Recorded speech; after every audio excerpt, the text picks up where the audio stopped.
Podcast.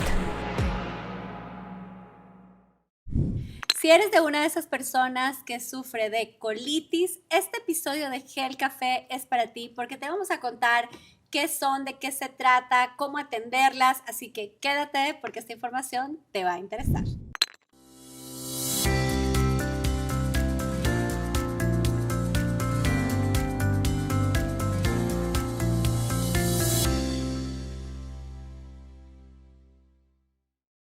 Hola a todos y bienvenidos a un nuevo episodio de Gel Café. Y hoy tengo experto de lujo que ahora hace parte del staff de expertos de Gel Café. Así que bienvenido, Gracias. queridísimo Pepe Bandera. Gracias por invitarme y sobre todo con este tema que creo que es de interés. ¿Sabes qué es la causa número 1 de consulta en gastroenterología? Qué impresión, o sea, es tan común como eso, tan común como que va la mayoría de los pacientes a tu consultorio a decirte, tengo colitis. Y vamos a ampliar del tema para saber qué quiere decir esto. Y se hace bien importante que lo toques porque estoy seguro que más del 90% de las personas que te escuchan van a decir, yo tengo esto, yo tengo esto, yo tengo esto. A ver, ahora, esto, que es el trastorno funcional digestivo, ¿qué es? ¿Cuáles son los tipos más comunes? ¿De qué se trata, Pepe? Ahí te va. Trastornos funcionales digestivos hay varios, hay muchísimos. Y lo voy a poner entre comillas porque espero que al final del día terminemos con el nombre la colitis nerviosa, que así se denominaba. Ahorita cambiamos de terminología. Es probablemente el más común de todos ellos. ¿Qué quiere decir trastorno funcional? Que existe una alteración, pero no hay una alteración arquitectónica ni bioquímica. ¿Qué quiere decir? Que no es como, por ejemplo, una diabetes en donde tienes mucha glucosa que no se está metabolizando adecuadamente y no es un cáncer que te está destruyendo arquitectónicamente las células. Ajá.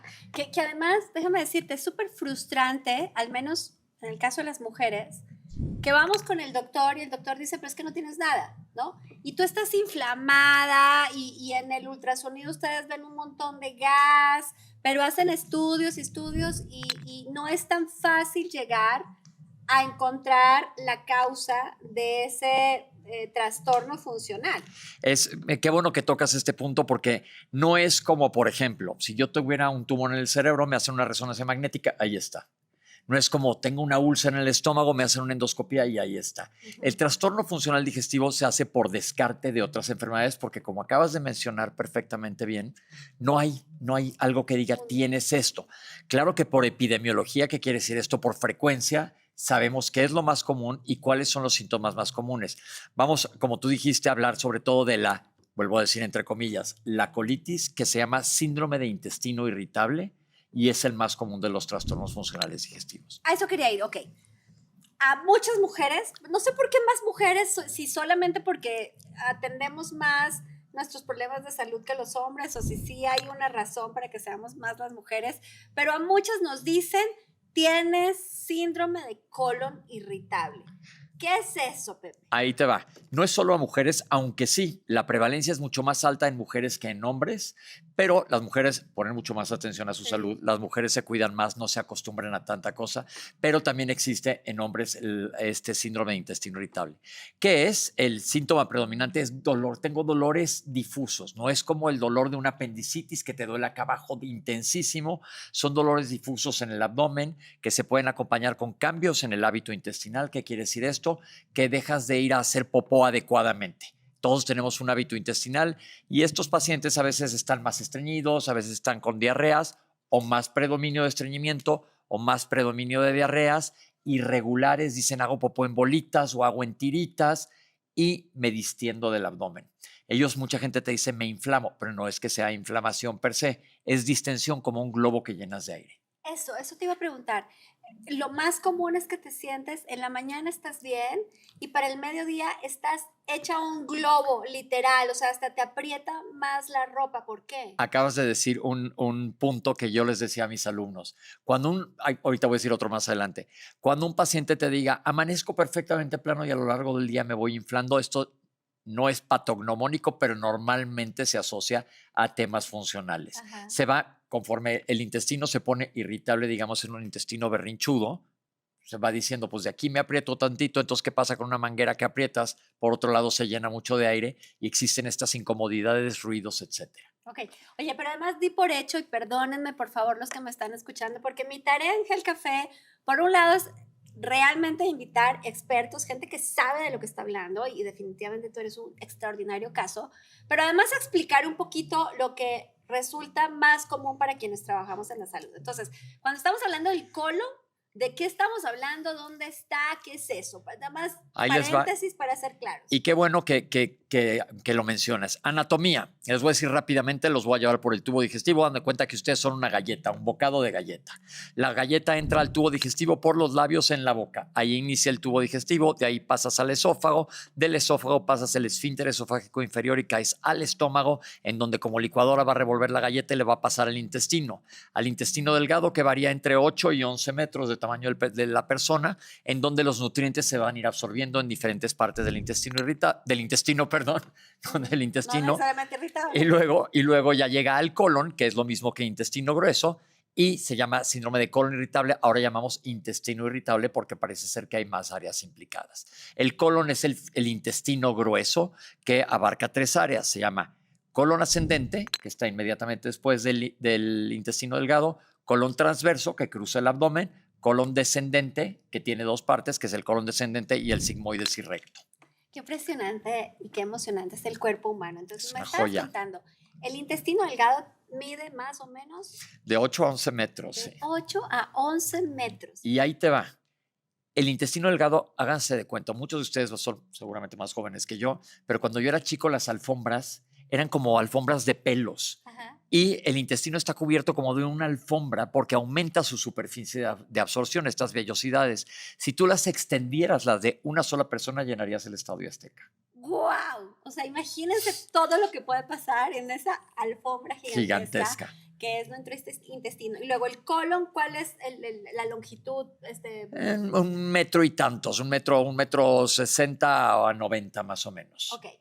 Ahora, antes de pasar ya, ahora sí, a los problemas del colon, hablaste de la forma en la que vamos al baño. Entonces, ¿cuándo podemos considerar que tenemos estreñimiento, o sea, que no estamos funcionando bien? ¿Y cuál es un funcionamiento adecuado? Entiendo que hay una serie de variables, pero lo que todos que nos están escuchando en casa, deberían poder identificar, oigan, yo voy al baño bien, no tengo problema, o ojo que esto puede ser una señal. Muy bien, eso se llama el hábito intestinal. El hábito intestinal de cada persona suele ser diferente. Normalmente todos debemos ir a evacuar 1 vez al día. 1 vez al día al menos. Sí, y hay personas que van hasta 3 y sigue siendo normal. Okay. ¿Cuándo consideramos diarrea? Cuando aumenta la frecuencia y disminuye la consistencia. ¿Cuándo consideramos estreñimiento? Cuando disminuye la frecuencia y se hace más duro, para que me entiendan. Tienes que pujar, porque cuesta mucho trabajo. Hay gente que tiene que hasta manipularse para lograr ir al baño. Un cambio en el hábito intestinal puede ser hacia diarrea o hacia estreñimiento. Ok. Y cuando normalmente la materia fecal son bolitas, ¿esas bolitas significan estreñimiento? Sí, nosotros tenemos una escala que se llama la escala de Bristol, que califica las evacuaciones, que va desde esas bolitas como de chivo, hasta diarrea como agua. Y lo normal es un punto medio, que sean en tipo salchichas alargadas, algunas de ellas con grietas. Perdón por ponerme gráfico, pero esa es la pregunta. Pero todos vamos al baño. Todo el mundo va al baño, entonces eso es normal. Ok, ahora sí, regresemos al síndrome de colon irritable y de la colitis. ¿Hay diferencias? ¿Hablamos de lo mismo? Sí, me gustaría que elimináramos el término colitis, porque colitis solo quiere decir inflamación del colon. Okay. Y colon irritable es síndrome de intestino irritable, pero hay colitis infecciosa. Todo el mundo nos ha pasado que nos comemos algo o traes unas amibas y te dan colitis. Hay colitis hemorrágica por diferentes situaciones, por uso de anticoagulantes, por alguna lesión dentro del colon o el CUSI, que es una enfermedad inflamatoria intestinal que te ulcera. Hay colitis por virus, como el citomegalovirus. En fin, colitis solo quiere decir inflamación. Pero yo le digo a la gente que siempre le pongan apellido a las cosas. Síndrome de colon irritable o síndrome de intestino irritable te está brincando. El intestino está incómodo. Y no hay una alteración estructural como las que te acabo de mencionar, una colitis isquémica que no le llega sangre, pues hay un motivo, no está llegando sangre. Y no hay un motivo claro.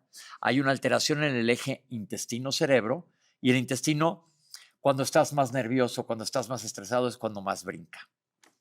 Y eso es un punto bien importante para el tratamiento. Es que está impresionante cómo creemos que esos 11 metros 10 que nos hablaste, que si los estiráramos serían el Estadio Azteca, nunca se me va a olvidar, tienen un impacto tan grande en nuestra salud, no solamente en nuestra salud intestinal, sino en general en todo nuestro bienestar, Pepe. Yo digo que la medicina se ha especializado muchísimo. Inclusive cuando yo hice gastro, nosotros seríamos como gastroenterólogos. Ahora hay subespecialidad en endoscopía que yo hice y luego hay en hepatología, en neurogastroenterología. Hemos ido subespecializando.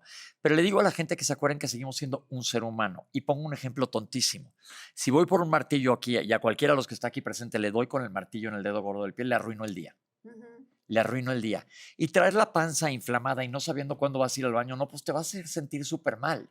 Y esto se refuerza con pensamientos negativos, que ahorita vamos a hablar de personalidades, quién lo presenta más frecuentemente. Wow, además tiene que ver con la personalidad. A ver, cuéntame. Te voy a decir, las personalidades que son más tipo A, gente que está siempre a tiempo, muy ordenada, tendiendo a ser un obsesivo en las calificaciones, siempre estar arriba de 9 o 10, perfecto, en orden, que eso es ideal para muchísimas cosas, pero tiene que haber un yin y un yang. Ellos son los que más presentan síndrome de intestino irritable. Yo también. La gente que nunca está a tiempo, que le vale, que está tranquila, ellos les pasan otras cosas, pero casi nunca sufren de la panza. Es una cosa curiosa. Entonces, ahí entra una área de oportunidad de la cual cuando yo crecía no se hablaba, la emocionalidad y la salud mental en relación al síndrome de intestino irritable. O sea, ¿ustedes esperarían que habláramos de síndrome de intestino irritable y tú nos contaras qué tomar, qué no tomar, qué comer, qué no comer, pero no de cómo manejar nuestras emociones para cuidar de nuestro colon? Es importantísimo. Es decir, para todos los aspectos de la salud, las emociones. Cuando yo era chico decían ir al psicólogo tenía que ser como secreto opcional, no se lo comentes a nadie. Yo ahora a todo el mundo le digo, por favor vayan, tenemos que aprender a manejar nuestra emocionalidad, que le estamos reflejando muchas veces en nuestro intestino, en el caso de intestino irritable. Ahorita que lleguemos a tratamiento, inclusive te voy a decir con qué se está manejando. Entonces, cuando un paciente viene a consultas es una historia clínica completa para descartar cualquier otra cosa y ves al tipo de paciente. Al paciente les digo que me gustan más las consultas presenciales porque al paciente lo lees desde que entra al consultorio. Todo lo que te dice el paciente sin abrir la boca. Nosotros lo aprendemos en la carrera a leer a la gente porque te está expresando muchísimo. Y desde ahí sabes por dónde te vas yendo. Ahora, este programa lo ven muchos médicos también. Sí. Tienen que tener la paciencia con sus pacientes para explicarles esto, porque decir a la gente no tienes nada, pues te frustra. Sí tienes síntomas asociados probablemente en gran parte a la emocionalidad más a otras situaciones que se están investigando, pero esa parte es importantísima. Dijiste hace rato un punto clave para el programa y ahorita te digo el otro que les decía yo cuando yo daba clases.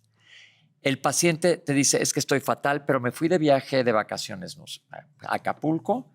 En Acapulco estuvo perfecto y apenas llegué a la Ciudad de México otra vez. Y les digo yo, fíjate, un cáncer no se va de vacaciones, una úlcera no se va de vacaciones, pero el síndrome de intestino irritable en muchas ocasiones sí. ¿Por qué? Porque le estás quitando la realidad diaria, se relaja el paciente y se le olvidan los síntomas. Wow. Pepe, pero amo lo que acabas de decir, porque tú no sabes la cantidad de mujeres particularmente, y de verdad no lo digo porque sea feminista, que sí lo soy, pero la cantidad de mujeres que van al doctor porque tienen ciertos síntomas que además son medio raros. Es que tengo palpitaciones, pero tengo mucha inflamación, pero estoy teniendo estreñimiento, y llegan a la respuesta del doctor de no tienes nada. Es que no tienes nada. Entonces, como no tienes nada, pareciera que te estás haciendo o que te estás quejando de gratis. Y entonces amo lo que acabas de decir. Sí tiene síntomas y hay que llegar a la raíz de esos síntomas. Ahora, qué bueno que lo dices, porque, por ejemplo, lo he dicho muchas veces en muchos foros, si me rompo una pierna voy con el ortopedista y me va a dar un antiinflamatorio, lo tomo. Es parte del sistema musculoesquelético. Si me da un infarto, voy a tomar lo que me diga el cardiólogo, parte del sistema cardiovascular. Las emociones forman parte de un sistema. Lo siento y hay que darles su papel y su reconocimiento y aquí son importantísimas. Ahorita que te platiquemos de tratamiento, acabo de ir al Congreso Americano de Gastroenterología, vas a ver hasta dónde ha llegado la mercadotecnia en esto de las emociones. Pero lo primero es reconocerlas.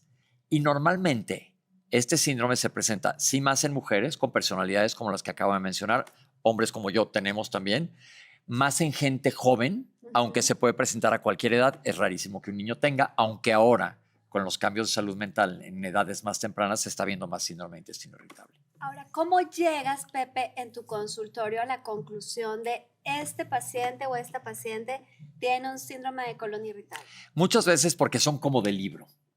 Como de libro. Vienen con las características que te acabo de mencionar, los revisas, les duele, pero no es un dolor como el de un apéndice, una vesícula, el dolor es migrante, las exploras si tienen mucha distensión abdominal y te fijas y platicas con el paciente y te das cuenta por dónde va la cosa.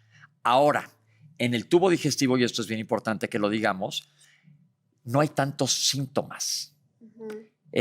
Una náusea puede ser que estoy nervioso o que tengo un cáncer gástrico. Una distensión abdominal puede ser que tenga síndrome de intestino irritable o tenga un cáncer de colon. Claro que no quiero exacerbar ni asustar a la gente. Sí. La gran mayoría de las veces es lo más benigno. Sí. Pero si el paciente persiste con sintomatología, a lo mejor amerita hacer otro tipo de estudios. Y sobre todo si tienes más de 45 años, una colonoscopia. Ahí va. ¿Cuándo sí la colonoscopia? ¿Con qué frecuencia y en qué consiste? La colonoscopia la hacemos a partir de los 45 años en toda la población general. Lo que pasa es que es un estudio caro y un estudio incómodo. ¿Por qué? Porque para el tamizaje de cáncer de colon, que ya platicaremos otro día. ¿En qué consiste? En que se te limpia el intestino un día previo, tú llegas con el médico, te van a sedar para que no te des cuenta porque van a meter 1 metro y tantos a través de tu recto de una cámara para revisar todos los segmentos del colon. En colon irritable no hay ninguna alteración. Per se a veces te cuesta mucho trabajo, está más tenso el colon, pero no hay un tumor, no hay un pólipo, no hay un divertículo, etc. Entonces, hay otro tipo de estudios, gente más joven que no le quiere hacer una colonoscopia, a lo mejor le haces un colon por enema que es de rayos X, pero muchos no ameritan estudios a menos que haya una persistencia de síntomas o haya síntomas de foco rojo. ¿Cuáles son? Sangrado. La colitis nerviosa o síndrome de intestino irritable no te hace sangrar. Pérdida de peso inexplicable. Persistencia de síntomas que a veces sí persisten a pesar del tratamiento que ahorita vamos a hablar de las esferas de tratamiento cuando se hayan cubierto todos. Entonces a lo mejor sí amerita estudiar más. Entonces, 45 años, háganse su primera colonoscopia. Por favor. Sí, miren, la verdad, el otro día hablábamos justamente de cáncer de mama y de la mastografía y que si el pellizco y qué tal y que es incómodo, sí es incómodo, pero la paz mental de saber que un especialista ya revisó tu colon con una cámara, que normalmente además se utiliza anestesia. Sí, no te das cuenta. No te das cuenta y ya, saber y se acabó, sí, que estás bien por los próximos 10 años. Cualquier tema. Ahora, ya llegaste al diagnóstico de este síndrome de colon irritable, que tiene apellido, así que ya aprendimos, el doctor Pepe nos dijo, no vuelvan a decir colitis sola, porque hay que ponerle el apellido para saber cómo tratar. Y supongo que de acuerdo a los apellidos serán los tratamientos, pero exacto. De manera más o menos general, Pepe, ¿cómo se atiende el síndrome de colon irritable? Existe una biblioteca enorme en la farmacopea, en la cantidad de fármacos que tenemos para manejar este síndrome, pero pongan mucha atención a lo que les voy a decir. En los últimos congresos han hecho, ¿te acuerdas cuando aprendías matemáticas te ponían estos círculos para decir que compartían unos con otros? Ajá. Ponen 3 círculos y en medio el paciente. Comparten 3 cosas. Hay 3 áreas del tratamiento que se deben de manejar y cada una tiene que estar perfectamente manejada porque si no, no jala. Okay. 1, el lado farmacéutico. El lado farmacéutico se va a enfocar sobre todo en la sintomatología del paciente. Te van a dar, por si tienes diarrea, te van a dar probablemente antidiarreicos, algo que disminuya la motilidad del tubo digestivo. Si tienes estreñimiento, algo que te la aumente, o fibra, etcétera. Cuidado con los laxantes, es otro tema para un día que platiquemos de estreñimiento. Algo que te rompa el gas dentro del intestino, como que te desinfle. Ajá. Te desinfle contra la distensión abdominal, probablemente. La parte farmacológica, y voy a hacer aquí un subtipo de la parte farmacológica. Desde hace ya varios años se manejan neuromoduladores que actúan en sistema nervioso central para el tubo digestivo. ¡Guau! Es decir, te van a dar un medicamento que normalmente es para sistema nervioso, pero a dosis bajas para literalmente como un radio bajarle, como dicen los chavos, 2 rayas a la irritabilidad de tu intestino. Pero tiene todo el sentido. O sea, Todo. si me estabas diciendo que allí hay terminaciones nerviosas, que tiene esta cantidad de superficie, que tiene que ver con nuestras emociones, claro que hace sentido que Claro. existan estos medicamentos para atender también las emociones. Exacto, es importantísima la parte farmacéutica, que digamos que es el 33.3%, como le digo yo a los pacientes.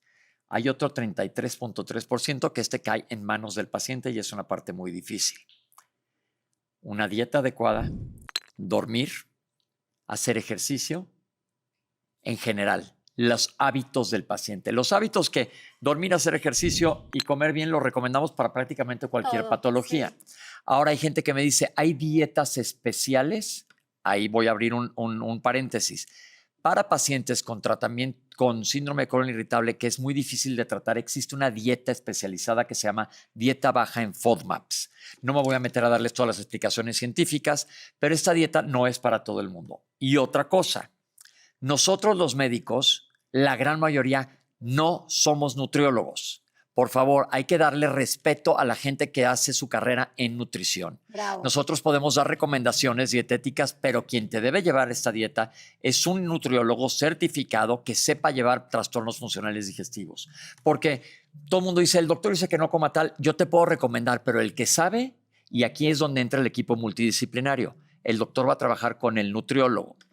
No a todos se les da esa dieta, que es una dieta muy difícil, inclusive hay apps para lo mismo, pero es una dieta difícil y poco a poco se reinsertan estos carbohidratos fermentables.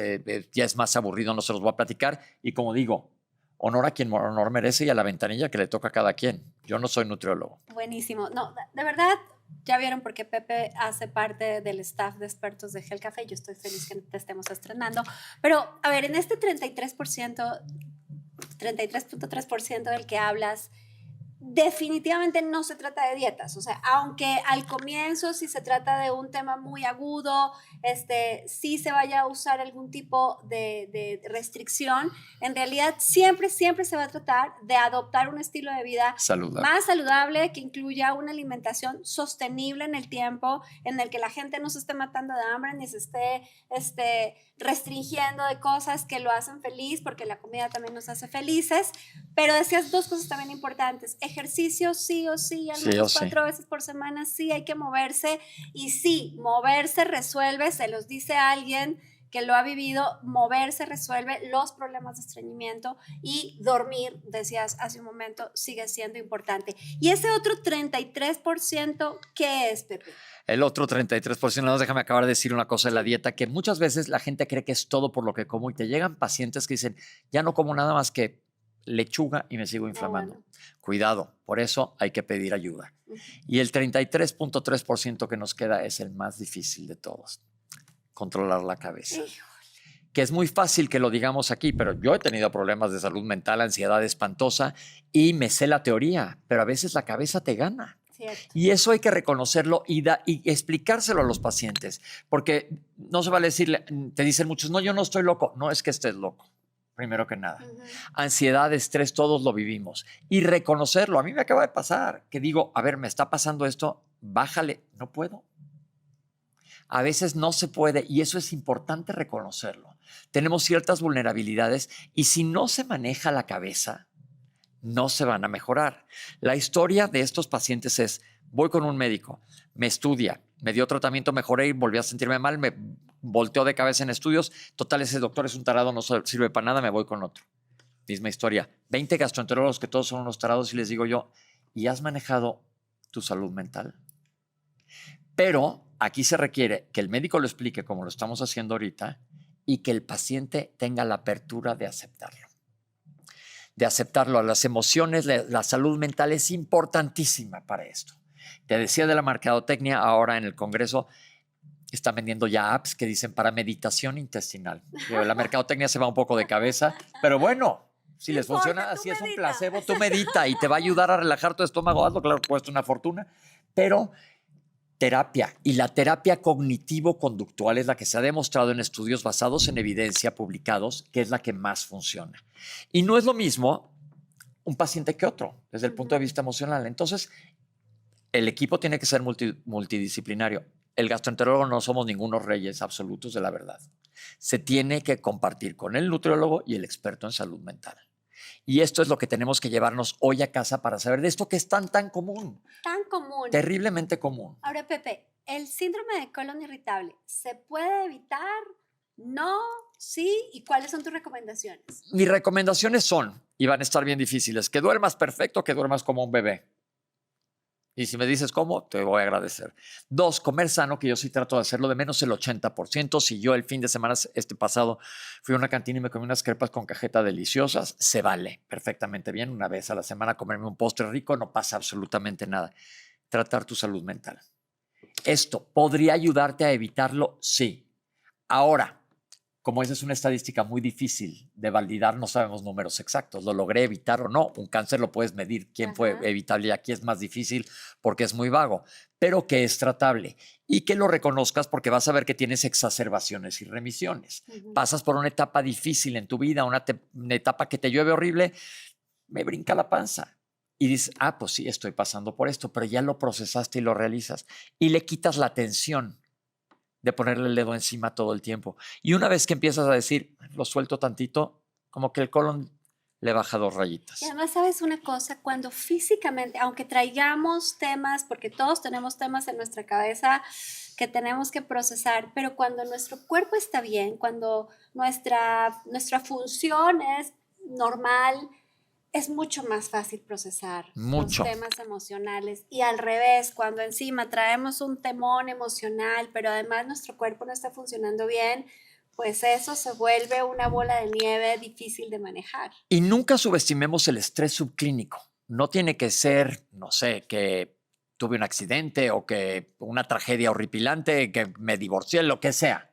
No tiene que ser eso. Muchas veces hay estrés subclínico que te dicen pacientes, doctor, pero no sé por qué. Todo está perfecto, pero traes estrés subclínico, eres personalidad tipo A, perfeccionista, cruzas todas tus tests, le pones punto a todas mucha estructura, que es bueno, no lo estoy criticando, pero encontrar la balanza, no irte de cabeza a un lado, ni irte de cabeza para el otro. Y si tienes síntomas, acudir al médico, sobre todo para descartar que no vaya a ser otra cosa. Claro, y me pones a pensar que también todos tenemos estas etapas en algún momento de nuestra vida.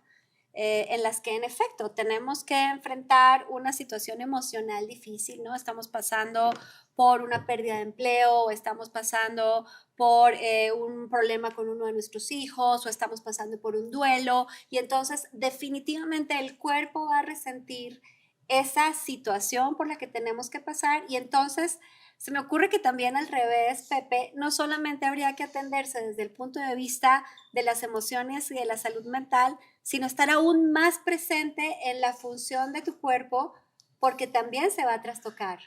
Totalmente de acuerdo.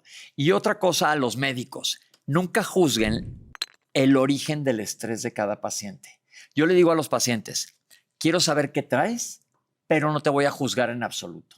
Porque los síntomas pueden ser exactamente idénticos, y esto voy a decir un caso real, no voy a decir nombres obviamente, en una paciente que se estresa porque en su yate no hay botellitas de champaña que casi no se venden de tanto tamaño, se estresa horrible porque ella es muy perfeccionista en eso y para ella eso es válido. Claro.